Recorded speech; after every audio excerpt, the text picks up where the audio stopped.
Today's lecture is on social cognition. If I break the word apart, cognition is thinking and social is group. That's why I have this cutesy little group right here, how you're thinking about the group. And so I have a formal definition. Focuses on how I process and use information about other people. Other people is group. This is the cognition or thinking part. Okay, so I just like to think of it as group thinking. Now, to begin with, if you've had me before in any class, you know I'm an information processing freak. But if you haven't, let's just say I talk about the forest. Or for me, it's the desert because I'm there almost all the time. There's all kinds of information I could focus in on in the desert or the forest. And I have them represented as these little eyes right here, information, bits of information. Okay? But I have a limited attention span. Unless I'm tripping really hard, I can't pay attention to every single thing at once, right? Even then I can't. And so this is called selective attention. It's important what you focus on, and it's also important what you don't focus on. Don't get me started on Joel Osteen, but he says you can't wake up in the morning and just put your mind on autopilot. That's not the way it works. You take charge of your mind and focus on the right things. Okay, so if we're talking about the world out there and we focus on these limited subset of information, the other thing that helps us in our processing information is something I call schemas. These mental folders that help us cluster information together in our head. Now people go, oh, you don't have folders in your head. It's like, well, show me the folders on your computer. Hopefully you don't put everything underneath the C drive, that you use folders to cluster similar information, and we do the same thing within this thing right up here, our computer. Okay, so if we look at this, maybe there's a particular person out there. We have all this information we could assess on that person. But I have a limited attention span, and so I limit my focus just to a few pieces of information about this person. Maybe their skin color, maybe their gender, how they're dressed. And then snap, it's what we call a stereotype.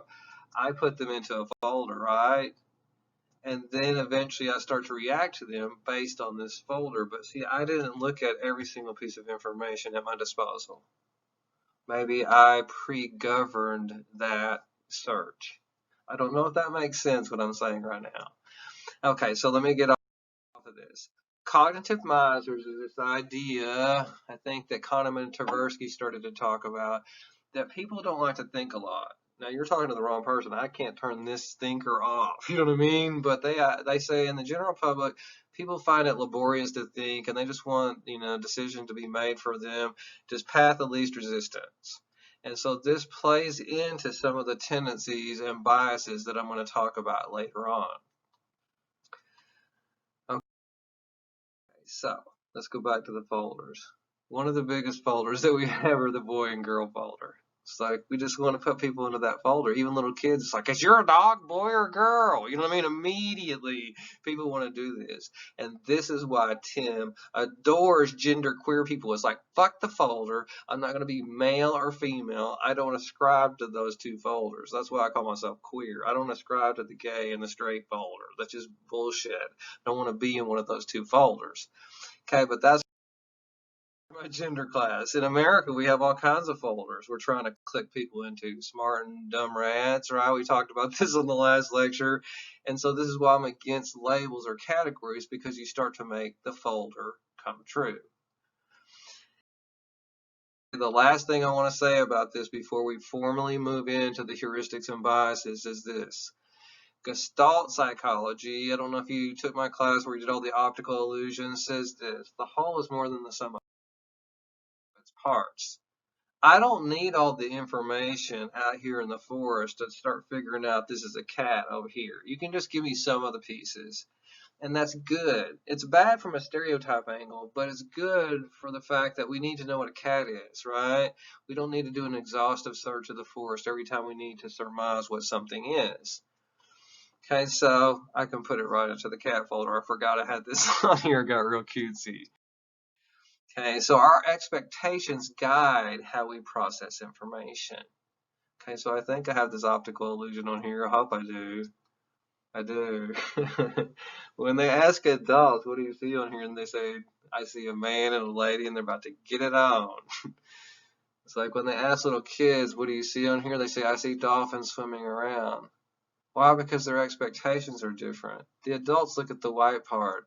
The kids look at the dark part over here. I couldn't even find the dolphins and say, oh, the dolphins are they are all over here. I just didn't notice them because my mind was focused on a different thing. I think this is the last illusion I have. I couldn't believe that I could actually understand what I was reading. The phenomenal power of the human mind, according to research at Cambridge University. It doesn't matter what order the letters in a word are. The only important thing is that the first and last letter be in the right place. The rest can be a total mess. And you can still read it without a problem. This is because the human mind does not read every letter by itself, but the word as a whole. Amazing, huh? I can't believe I got through it.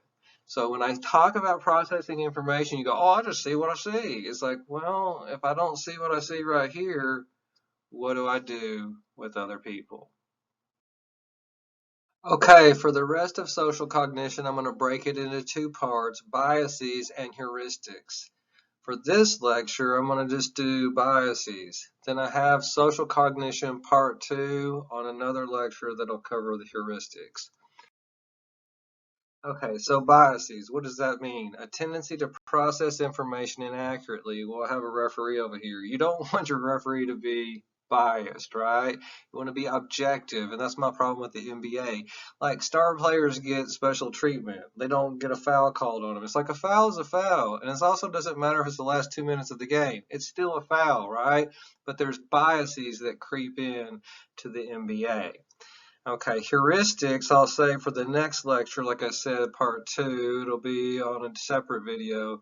But these are all these mental shortcuts. I like them better, and that's why I broke it out onto a separate video. They sometimes work, these rules of thumb. Like I can estimate things with my thumb as an artist, but it's not going to be accurate all the time, and it can get me into trouble. Okay, biases. I think I have 5 biases and 3 heuristics. The biases are real easy. Primacy effects. Well, if you were in my intro class, a primacy effect is when you remember the first of a list better than the last of a list. I don't know if you remember that little thing that we did in class. So Ash in 1946 studied this, and if you were in my intro class, I also showed this. And what he would do is give people lists of traits about a person, let's say named Bob. Hopefully your name's not Bob. Okay, and so he would say Bob is intelligent, industrious, impulsive, critical, stubborn, and envious. This is list number 1. To a different group, he would give list number 2. Now, if you start to notice the 2 lists, they say have the same ingredients, so I should evaluate the 6 ingredients of Bob in an unbiased fashion. But when they asked people what they thought about Bob, later on, group 1 that receives this list says Bob is a warm, friendly person, and group 2 says no, Bob is kind of a dick. And it's like, yeah, but Bob's the same person. He has the same 6 ingredients. The idea is you put more weight, it is the top of the list up here, and then either you ignore these things down here that might be good or might be bad, or you reinterpret them and say, oh, well, intelligent, industrious people sometimes are a little bit stubborn and dig their heels in, right? Oh, well, people that are jerks can be really smart. Think about Adolf Hitler. And so the idea is, well, the world's worst. Your first impression. I mean, sometimes I've made a great first impression, and then everyone goes, oh, Tim's great. But sometimes you can't see it over here. I've earned my devil's horns. My first big job, I got so mad because I didn't get paid after 2 weeks that I almost lost my job that day. Like the boss brought me in and I had to go apologize to people. For the next 3 years, people were like, that psycho boy over there. It didn't matter how many good things I did because that first impression was bad. We weight that information most heavily. So that's one bias that we have. A second bias is called the illusory correlation. Illusory means false, and correlation, if you were listening to my methods lecture, is how 2 things are related. There's a false relationship between 2 things. Sorry I'm drawing so much. And this is where I usually have my black cat on here. If I'm walking down the street, a black cat crosses my path and then I fall down, I might become superstitious. The cat had nothing to do with me falling down.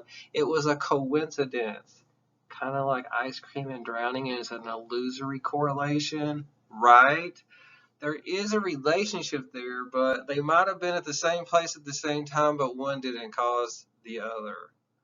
Well, try telling this, have the word coincidence down here, to what I think are the most superstitious people of all time. And they're called baseball players. Here they are right here. They're so superstitious. If I do this or eat that or wear my hat like this or whatever it is, that I'm going to win the game.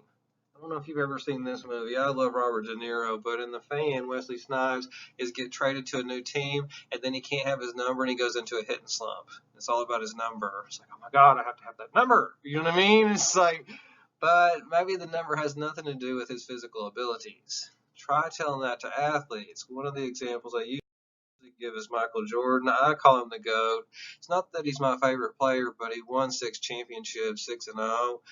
And I didn't know this, but Michael Jordan wore his North Carolina Tar Heel shorts underneath these shorts right here his entire career because he thought they made him play better. I guess they did, you know what I mean? And that's the moral of the story, or this explanation of the illusory correlation. Two things co-occur. I wear a shirt, and we win the game, and then I start seeing that the one thing caused the other.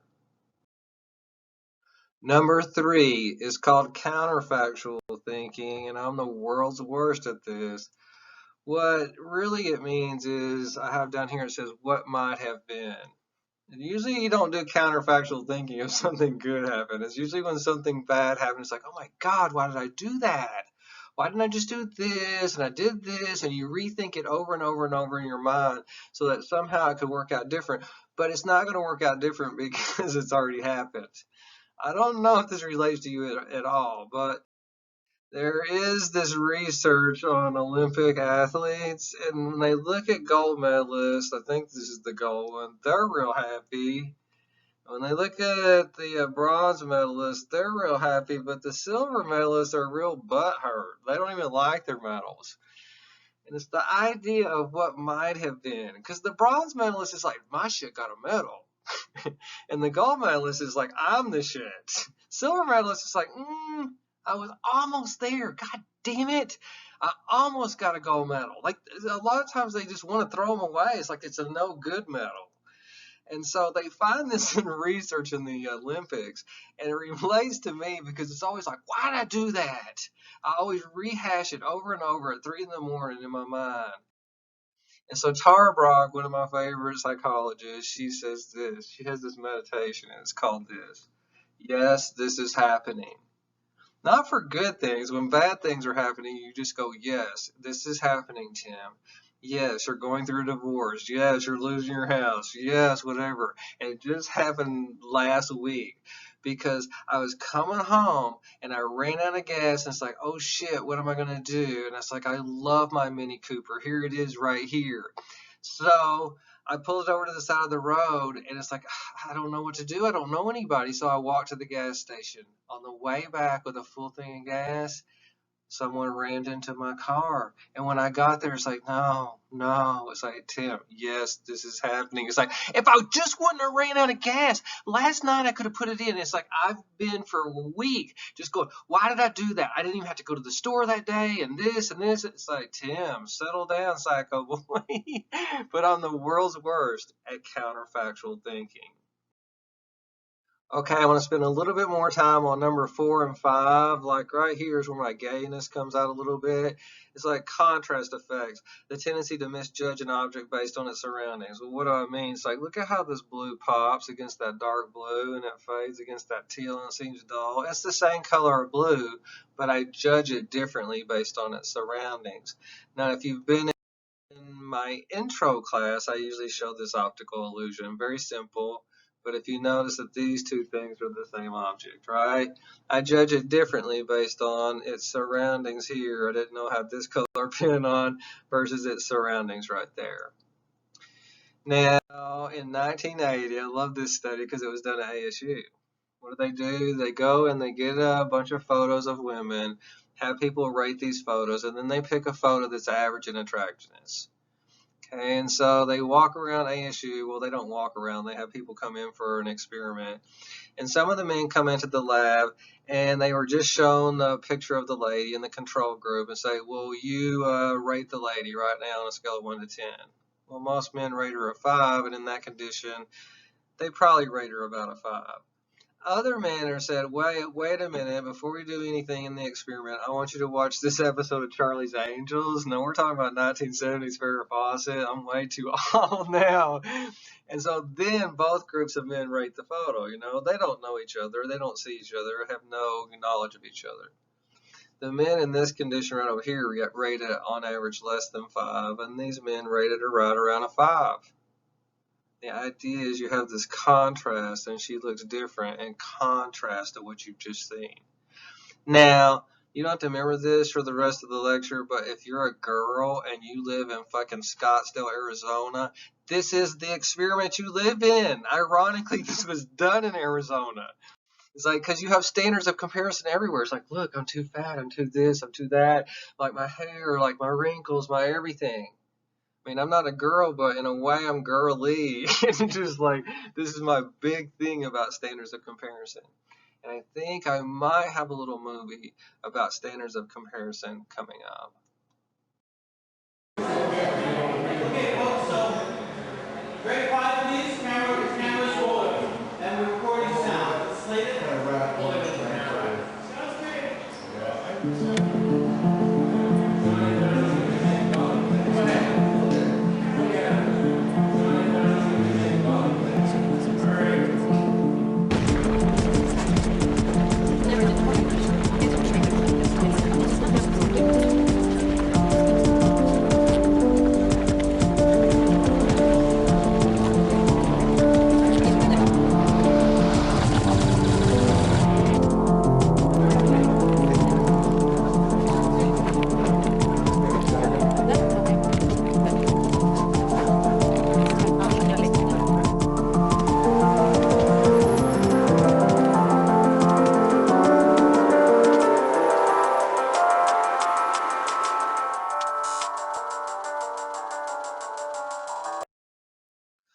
So I usually get into this, like I said, in my gender class, but I'm going to go off on a tangent here for a minute because society does have definite standards for weight.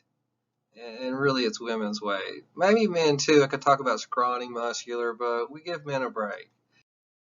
It's like over time we had different, expectations. At one time to be heavier was better. And then voluptuous was in right here. But then if you go further in time, it went from voluptuous to real skinny, skinny, skinny. There was a changing standard. Well, your ideal weight doesn't change. Why is it your ideal weight? You might hover around your ideal weight, but God made it that way. He wanted you to fucking be that weight. You know what I mean? So you could try to hover around and then deal with this. But back in the day, we liked women heavier because it was a sign of like wealth and opulence and health. And so you might be skinny, but they would overfeed you so that you met this heavier standard. You didn't listen to your body, you listened to society. Well, I don't think that's happening now. I think it's the opposite. We have this light standard. It's like you don't listen to your body, you listen to what the light standard is. The devil wears Prada. 3 is the new 6. Right? And so you should be listening to this, and I don't want to get into it, but like we could talk about this more on another day. So here's weight from light to heavy. If you were going to look at the average on a test, wouldn't that be a better indicator on how you did in the class? It's like, okay, I'll compare myself with the average. Am I above or below average? But I'm going to argue women don't compare themselves with the average, because here's the average right here. It might be 2 years old, but here's the average. In America, the average weight for a woman is 166 pounds, and the average dress size is 14. That's not what women fucking compare themselves to. No fucking way. They're comparing themselves down here to like 1s or 2s or double zeros and 100 pounds. Don't get me started. You know what I mean? But that's the unhealthy standard, because if you were comparing yourself to 166 pounds, you would have a much different perception about yourself. Just like if the average on the test was 75 and you made a 85, that's a better indication of how you're doing compared to the rest of society or the class. Okay, so here's all these magazines that keep pushing it down here. Okay, so there's some good news. If you were in my gender class, you can't quite see this, but there's different female body types like straight, straight as a board. That's more European standard. Apple, which is big on top, little on bottom. That's kind of a swimmer's body, or we kind of like men to be like that a little bit. There's pear, that's this one right here, where it's big on bottom, little on top. I mean, that's in some ways, African American and Latino and other kinds of standards sometimes revolve around there. And then there's hourglass. And when I talk about these four, you don't have to remember this for the test. I talk about Twiggy because I'm of European descent, but Twiggy's one of my favorite models of all time. But she doesn't have any boobs or ass. She's just straight as a board. That's why she calls herself Twiggy back in the 60s. But different standards, like, I don't know if I have her on here. Yeah, Kim Kardashian. She ain't no Twiggy, right? And so you get these different standards. And what they do is they take the waist and they take, waist to hip ratio or waist to bust ratio right here. And the magic ratio, as they look throughout time, is 0.7. You can't see it on here, but 0.7. When divide your waist by your hips, waist by hips. Doesn't matter how big you are, really. Your dress size or weight is the science of curviness. So I'll save that for another day. If none of that makes sense, hopefully it does. It should if you're a woman and you have to live in Scottsdale, Arizona, because you're actively involved in this experiment, unfortunately, every day. Okay, I hope y'all are still with me. I'm getting a little tired, but this is the last one, framing effects. What does that mean? It's basically how you word things. It's kind of how you spin things, so it has a lot to do with politics. Now, back in the day, Kahneman and Tversky did an experiment in which they would give people this information. Imagine that the U.S. is preparing for the outbreak of an unusual disease that is expected to kill 600 people. I mean, this sounds like what we're in right now, right? And so 2 programs to combat the disease have been proposed. If you adopt plan A, then you save 200 people for sure. If you adopt plan B, it's a little riskier. You could save everybody. I mean, right here, 33% chance. I'm underlining the wrong one. But there's a 66% chance that nobody will get saved. And so people focus on that. It's like, that's kind of risky. I might take this. And that's what they find when they give people this scenario. A lot of people, not everybody, but a lot of people pick plan A. Now look at this plan. On another day, they hand this out. They frame it different. They tell people the same thing up here at the top, but down here they frame it different because they focus on will die. If you adopt plan C, you're going to kill 400 people for sure. Now, are you following with me? If you save 200 people for sure, that means you kill 400 people for sure. Are you with me? Okay, so if you adopt this plan, it's a little riskier because you might kill everybody, but there's a 33% chance that nobody gets killed. Will die, die. You're focusing on something different. You look at the things, if I frame it as will be saved, and then people go, oh, 200 for sure. I'm taking that. They're not thinking about 400 getting killed. But if I frame it as a loss, then people go, uh-oh, I don't want to kill everybody. Maybe I'll take those chances. 33% chance, that's not too bad. 1 in 3, I might save everybody. I won't have to kill anybody, right? And so it's focused on different words. Plan A will be saved. Plan B will die, or Plan C, I should say, will die. Let's see, if I give it to my class, sometimes like 70% of the people will pick Plan A. It's like, oh yeah, because it's focused on will be saved. But only 30% of the people will pick Plan C if they get that scenario, if I give it on different days. It's like, well, why are they picking different things? Because this plan and this plan are identical. 400 plus 200 equals 600. Okay, so I hope that math makes sense to you.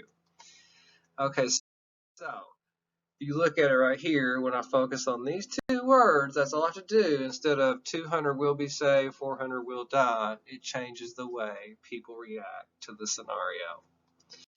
Okay, politicians know this. The media knows this. This is why it's hard for me to vote. Not for people, but the propositions. It's like, call up my friends. It's like, I read it 3 times. Is yes what I want to put down? Because it seems so confusing, the verbiage. They want it to be confusing. They frame it in a certain way. Will be saved, will die. And then you can sway public opinion in this fashion. Okay, I think this is my last example. I hope it is, but it has to do with this. Back in the day, because I'm pretty old, when credit cards were first getting big, people wanted to be able to pay at the pump with their credit card. But people that own gas stations knew that they were going to have to charge them for this. Like, how can I get around it? Because then people won't use their credit cards. I want them to use their credit cards. So I could go out there and post on the pump that there's a credit card surcharge. Every time you use your credit card, I'm going to run a whatever, this many cent charge. And so people aren't going to react to that because that's negative, framed as a loss, will die. So what do? They put signs on every pump back in the day that says cash rebate. We offer cash rebates for if you pay with cash, you get a rebate. It's not really a rebate. You pay the normal price if you pay with cash, and you pay with a credit card, we surcharge you, but we just call the normal price the credit card surcharge. It's the biggest mindfuck of all time. This is why I don't agree with sales, because Joseph A. Bank, if you can give me 4 suits for the price of one, why can't I just walk in and say, hey, just give me 1 suit at 25% of the price? It's like sales are, done in this way because they're overcharging you, but instead of saying we're overcharging you, they call it, hey, today we're having a sale, which means we charge you a more reasonable price that we should have been charging you all along. So don't get too started. That's everything for this lecture. I will see you next time when we talk about heuristics.